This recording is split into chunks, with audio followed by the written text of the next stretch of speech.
बिस्मिल्लाहिर्रहमानिर्रहीम। अल्लाह ताला के फजल शुक्र करम के साथ इरशाद रेसिपी हाजिर है। आज हम बनाएंगे इमली आलू बहारे का पानी। क्योंकि रमज़ान शरीफ आ गया है तो उसके लिए हमें तरह तरह के मशरूब की ज़रूरत होती है। तो मैंने लिया है इमली ली है और मैंने चीनी ली है और 5-6 दाने इसके आलू बहारे के लिए हैं। तो अब हम इसका मशरूब बनाते हैं। तो मैंने ना 3-4 घंटे पहले इनको भिगो दिया था।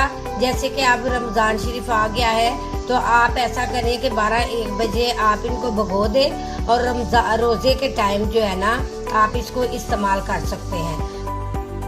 बिस्मिल्लाहिर्रहमानिर्रहीम। अब हम इसकी गुठलियाँ निकाल लेंगे इमली की और आलू बहारे की। गुठलियाँ इसकी निकाल ली हैं। अब हम इसको पानी इसमें डाल देंगे।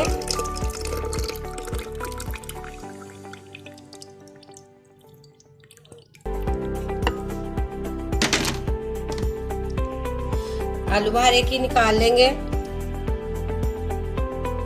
अब हम आलू बहारा डाल देंगे। इसकी गुठलियां हमने निकाल ली हैं। थोड़ी सी चीनी डाल देंगे हस्बे ज़रूरत।